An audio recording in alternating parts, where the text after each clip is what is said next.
Thank you so much for joining me for a Daily Spark with Dr. Angela. I am your host, Dr. Angela Butchester. You know what I like to do on the show. I want to enlighten, inspire, and empower you to become your best self. Now, Scripture reminds us that the tongue is a small thing that makes grand speeches, but a tiny spark can set a great forest on fire. And today we want to get you fired up about our guest, Jeanne Trantel, and her book is Disguised Blessings. Now, we all have experienced a disguised blessing in one moment or another. We have these God moments, and it is so awesome when we do. Well, hers is a wife's story of her Wall Street husband turned bank robber. No!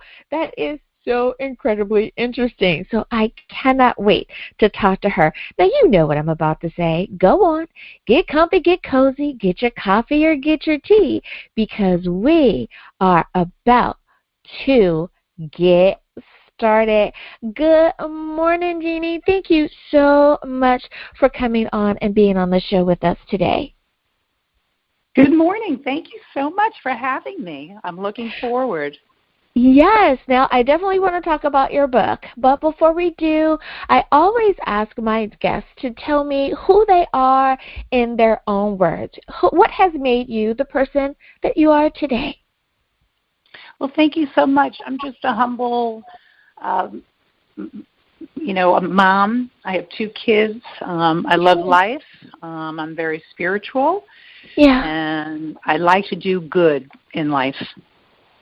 Oh, my goodness. I'm so glad that you said that because, it seems like right now we need to just kind of swim in goodness. There's so much going on in the world, and it seems like we're getting slapped in the face kind of with wet noodles on every turn, and it's like we just need to have a little bit more light, a little bit more goodness to help kind of get us through everything that's going on.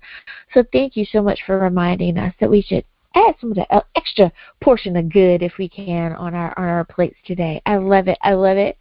Now, when you were a young person and looking forward into your life, would you have thought that you would become an author? Is that something you've always wanted to do?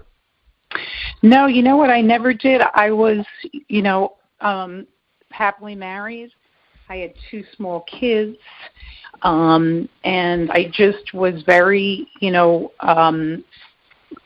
quaint in my life and very happy until that day that I got that call that my wonderful husband was out robbing. And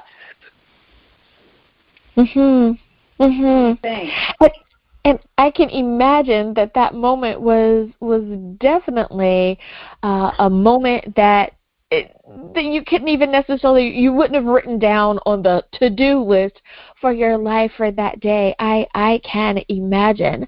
Well, how old were you when perhaps you realized that words were a very powerful thing? Did you ever have a moment, of course looking back now, that you realized that, you know what, someone said something that was very profound, or you read something that really made you realize that words are in fact important and can be powerful?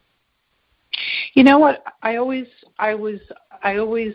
grew up with, a wonderful mom who always taught me that, always taught me to be careful also, just to say through your heart. Yeah. I love that. If we just looked at the world from that particular perspective, I think that we would respond to people differently. I would mention several times to people, when someone was rude or they seemed really kind of weird or odd, I say, you never know what someone's going through. So if we could try to be that little bit of sunshine or that little bit of love in their life for just that moment, then perhaps we can kind of make the way a little bit easier for them. You just never know. Absolutely. Now, if I understand correctly, you are also other than an author, you are also a real estate agent. Is that something that you always wanted to do? How did you happen upon real estate? You know what? I've always just really loved looking at houses, and I absolutely love real estate. It's fun. I love really, going out there. I love, speaking with realtors all the time, and it's a great life, and it's so much fun. I love it. Absolutely. Yeah, and you're definitely you're helping people to make their dreams come true. So that is awesome. I don't know if people think about it like that. It's like, well, I just, sell houses, or I help people purchase land, but it's like that's a part of your dream. So I think that's pretty awesome. Now, your book. I always ask about the title of the book, and I have to say, I love it. I think it definitely is going to pique the interest of anyone walking by. So did you find that the title came to you first and you wrote the book around that? Or were you simply writing and you decided, yep, this is the title of the book? You know what? It came to me while I went through my, really hard times about really that it's for all of us. And if we look at our adversity in life, okay, and we can look at all of our blessings that actually come through. So it just kind of, rhymed with me. With the name of the book. I love it. So my question to you is, how was your life before everything changed, before your husband was incarcerated? You know what? We had a very peaceful life. We had a quiet life. We were very happy. We were humble. I felt, I was kind of naive, in being just this sweet wife and this mom, which I absolutely love. So it really was a quiet life. Yeah. And it sounds like it was what you wanted it to be. Everyone has their version of what they want, and it sounds like you had that up until then. Well, what do you think is the reason why? And I'm sure everyone, even around you, friends and family, probably ask you, what was he thinking? Why did he do that?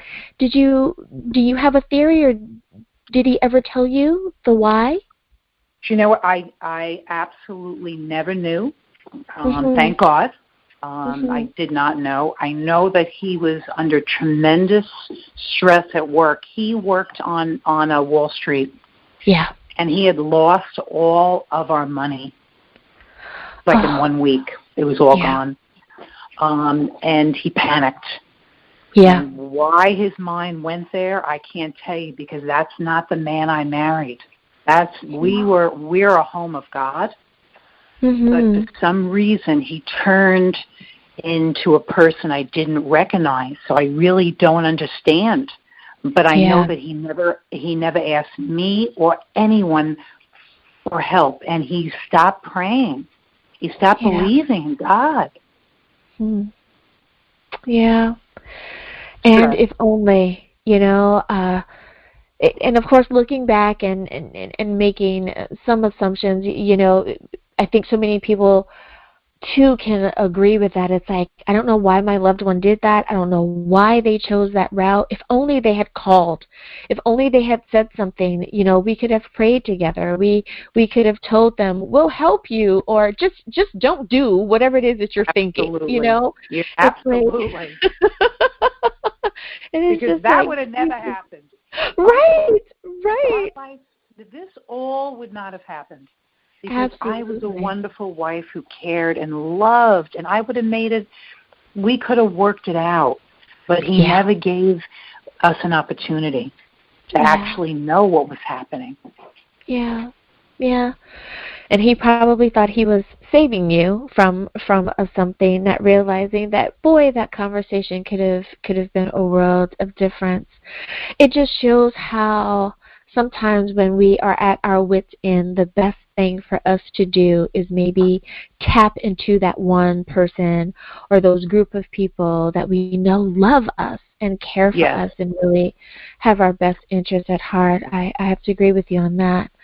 Now, what is the hardest part, and I know this is kind of such a vague and open-ended question, but dealing with your husband being incarcerated, of course, time apart is hard, but is there anything in particular that you found was a little harder to deal with than another? You know what? There's a lot to answer here, but if I was going to say, two, I would say that it was the hardest day to watch my two little kids, 18 months and 3.5 years, start screaming, hysterical, and crying when he left, like, for prison. And he went away for 9 years to a maximum prison. It was real prison. Yeah. And I also will say the hardest was for me to bring my kids to the prison. You know, that was so hard because we never knew prison. You know? And it was hard criminals there. So it was It was like a real movie. You know, oh my God, like I was so scared because I had these two little kids wrapped on my arms, in maximum prison, and we're like, what happened to our sweet life? It went from one extreme to the next. So that was very hard. I can imagine. You know, like you said, there's no part in your life manual that says, turn page and let's run incarceration protocols. You know, no one ever dreams about that part. You know, you don't include that. That's like the alternate ending that you hope is a deleted scene of the movie that you never get there. So I can definitely understand that. And trying to be strong for your kids and to be there for their follow-up questions and all of that. So yeah, I can definitely imagine. Now, it is almost time for us to go to break, but before we do, I want to make sure that everyone is reminded, if you could please, what is the title of your book? Where can we pick up a copy? And anyone who wants to reach out to you, how do they do that? It's called Disguised Blessings, and it's on Amazon. And my email is charles1@optonline. Alrighty, listeners, now you know where you can get a copy of the book. We'll be back right after this.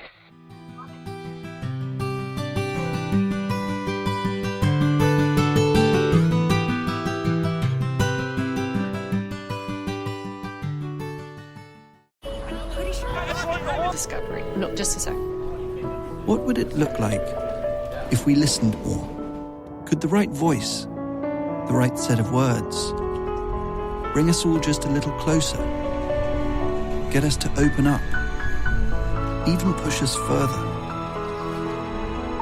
It could, if we took the time to listen.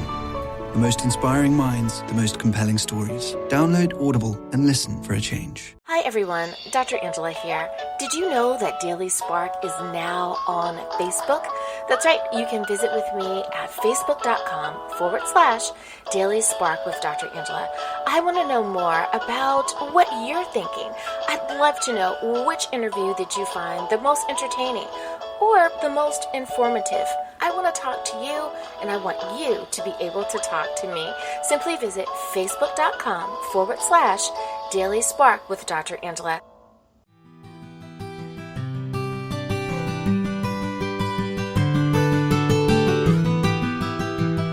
And And we are back. Thank you so much for joining me for Daily Spark with Dr. Angela.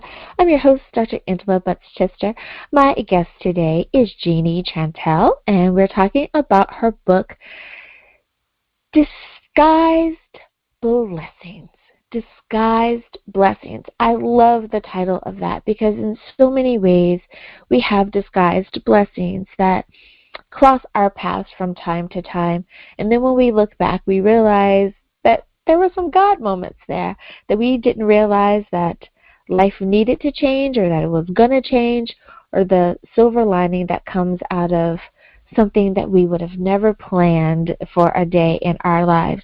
We all have them. I know that I have. I'm pretty sure you're nodding your head saying that you have had them as well.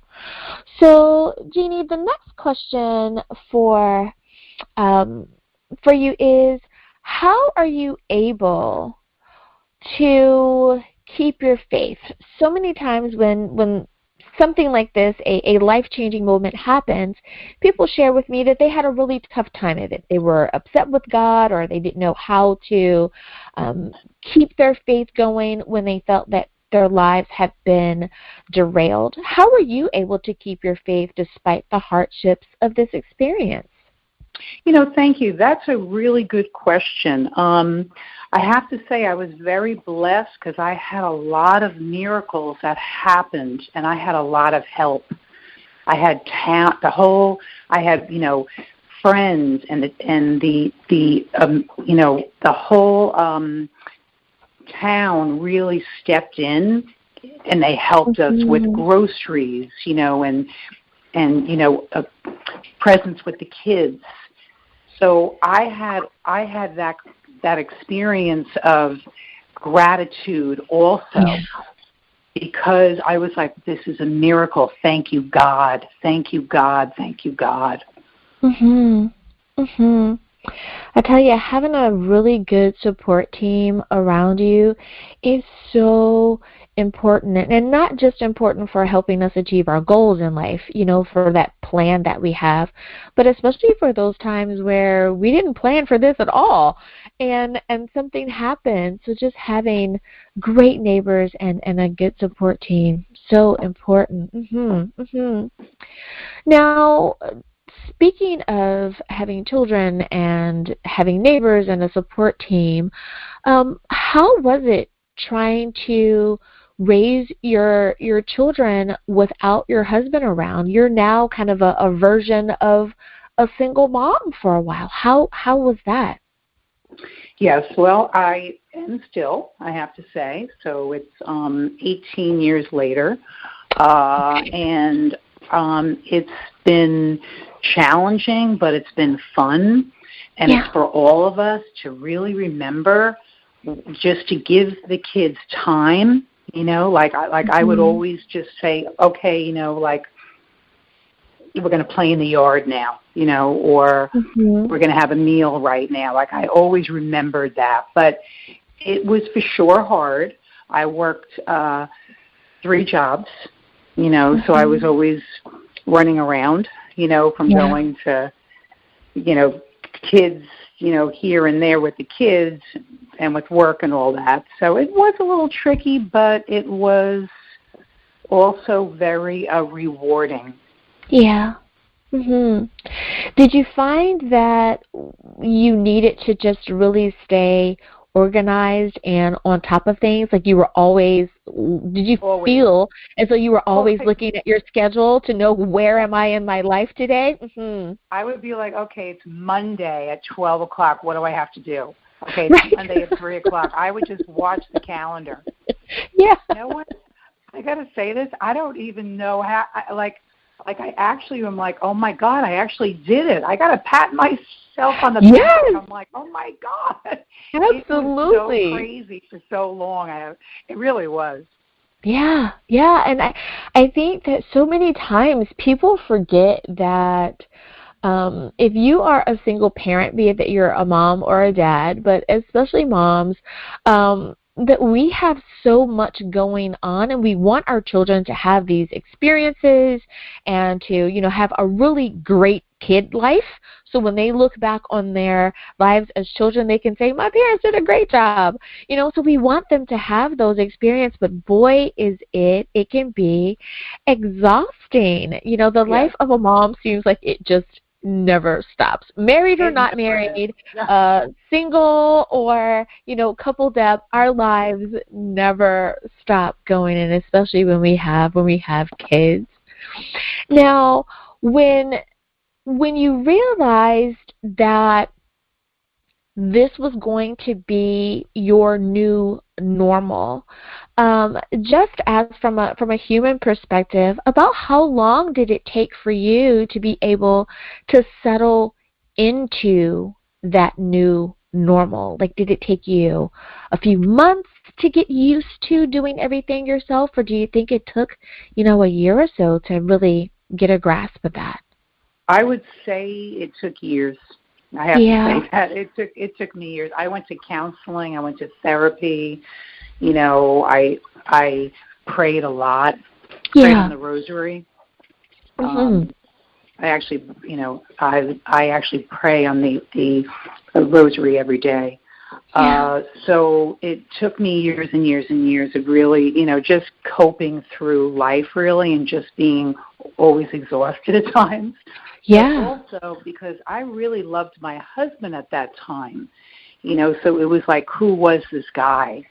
You know, so I was really hurt also. Of course. But now I'm not at all. I actually wish him well, I really do. Yeah. So, And thank you for saying that, because I think for so many people that are a family member or a friend of someone who has experienced something similar, they don't understand why the person still tries to be as supportive or as loving or as kind as they are to the person who's incarcerated in the beginning. And you said it. I still loved him at that time. And when you're in that mindset, you still love that person at that time, and you have to make a transition if you're going to make a transition in your own time, not when someone else tells you it's time. If I'm hearing it correctly. Now, were there any particular things that you found that helped you cope with the bad things that were happening? Did you need to, nowadays we talk about self-care and making time for ourselves and making sure, that we have spa days and all those types of things. But were there any things in particular that helped you cope with what was going on that you absolutely needed, that was a must for you? A couple of things, yes. I would say really praying the rosary. Yeah. It gives me peace. And I found this amazing healing school, and it's called the Ramtha School of Enlightenment, and it's in Yale, Washington, and it's on about like 80 acres of this just lush land with these gorgeous evergreens, and it's a place of peace, and it's a place of, and and that's where I did a lot of healing on me. And the people from all over the world fly there, and it's all kindness. And it was absolutely healing. Yeah. I think that we forget that we need to have that commune time with God, that we need to kind of let the hustle and bustle go and go out there. I call it in God's country, and out there in the fresh air, be it that the mountains or the beach or whatever, and it's just like, it really is a difference. There's a peace there. You can definitely find God in that space. Good for you. I'm so glad that you were able to do that. You know what? I was so blessed, and the stars at night there. I mean, I would actually lie in the grass there, and I would cry of God, and just looking at the stars, and I was like, how blessed am I? That this beautiful healing school like is here. So it was wonderful. It really was. Yeah, that sounds so beautiful, so beautiful. Now, for someone who is, let's say, going through something quite similar and they just don't know what to do, what avenue or ways that helped you deal with it all? Do you have any suggestions for them, some things that they could do to help them cope? Do you know what? Okay, so I wish I was more, like what I'm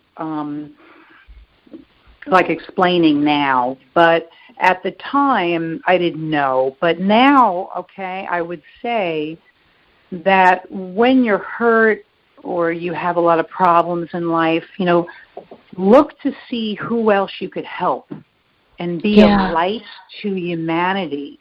Oh, I've had this problem. I can help this person. Mm-hmm. Acts of kindness is magic. Yeah. And when you help another, you're out of your own problems. Mm-hmm. I would actually recommend that, like going in to actually help is important. And prayer with God.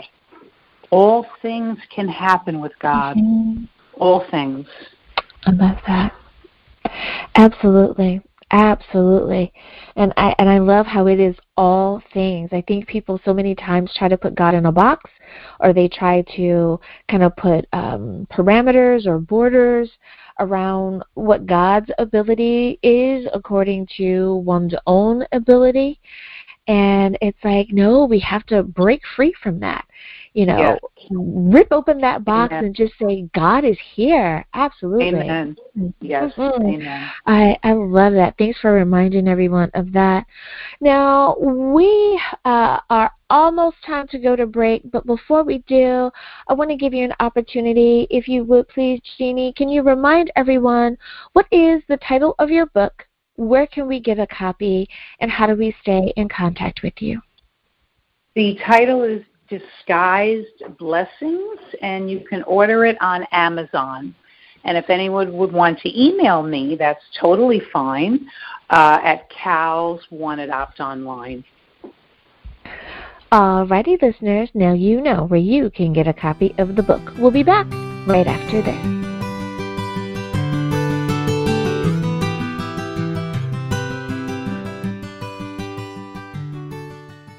We're home during COVID-19, but we're not alone.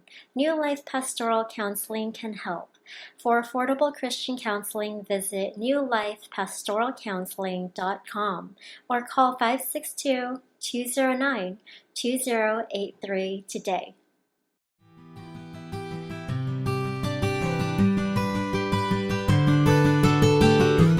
And we are back. Thank you so much for joining me for Daily Spark with Dr. Angela. My guest today is Jeanne Trantel, and we're talking about her book, Disguised Blessings.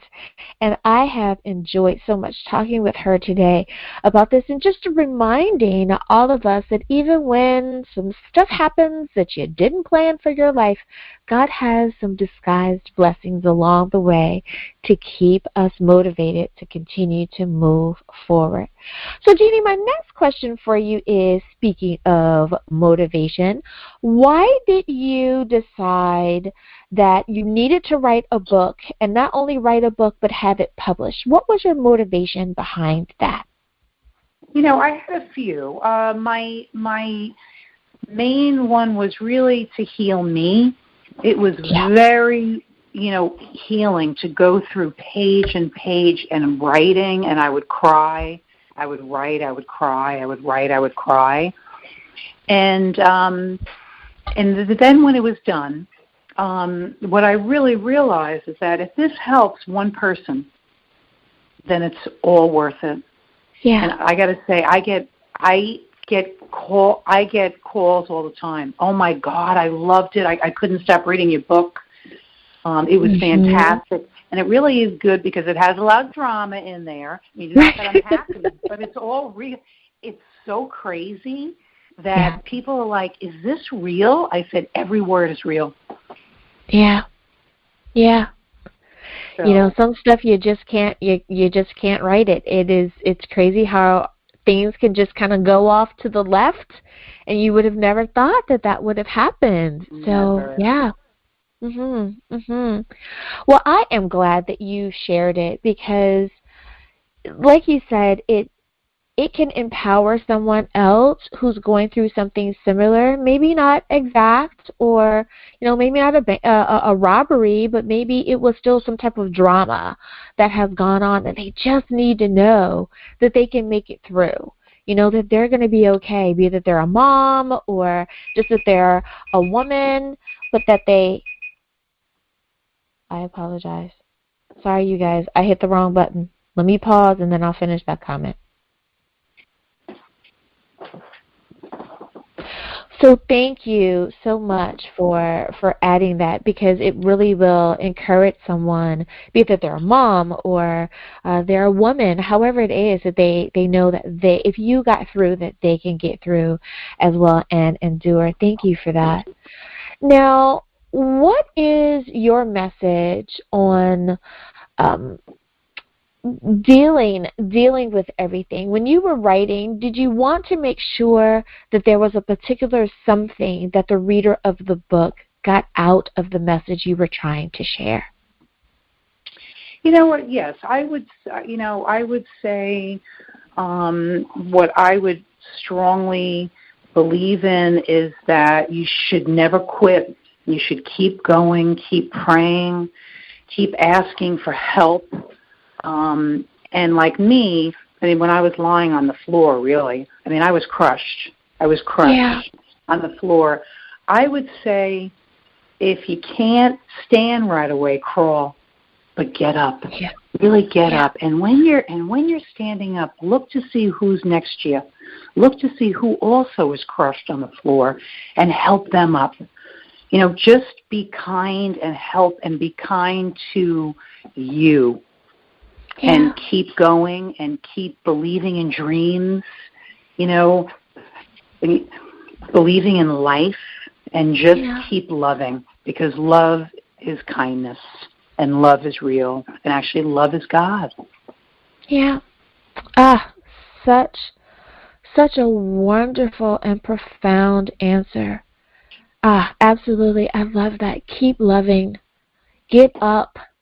But then look back and see who else might be down there with you and help them up as well. Because there's so many people that need help, that are crying out for help. And we're in a crazy world. In times we are, and in times is when you really lend a hand. Absolutely. Yeah. Because that's God. That is our Lord. That's God. It really, you're saying such a mouthful, because I think it's so easy to help when everyone has.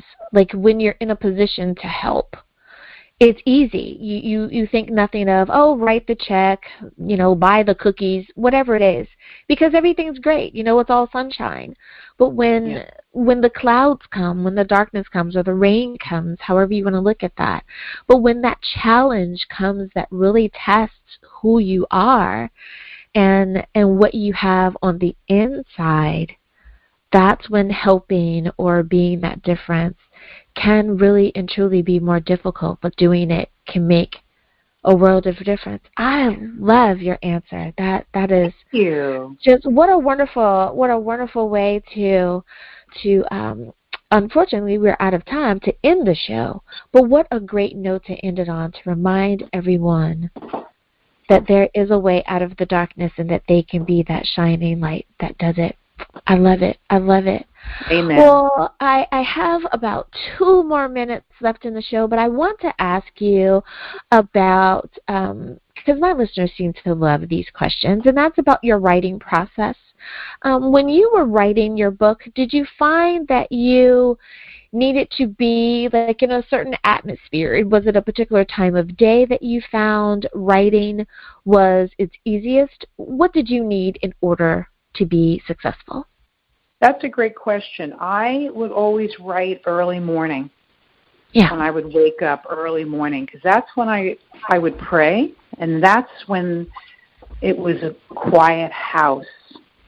And I have a really quaint spiritual room that I have. And I would write in the room. And I would just write and write and write. So I actually recommend that. Absolutely. Absolutely. I love it. I love it. Well, Jeannie, before you go, if you could please, can you remind everyone for the last time, what is the title of your book? Where can we get a copy? And how do we stay in contact with you? Thank you so much. The title is Disguised Blessings, and you can order it right on Amazon. And if anyone wanted to actually reach out to email me, that would be wonderful, at cals1@optonline. I love it. Well, listeners, now you know where you can get a copy of the book. Jeannie, again, thank you so much for having been a guest on Daily Spark with Dr. Angela today. Thank you so much to you. It's been wonderful. Thank you, and thank you, audience. I love it. Well, listeners, as always, may you continue to see the Lord's face shine upon you. May you receive His grace and His mercy in everything that you do. Until next time, everyone, remember that you are blessed in the Lord. Bye-bye.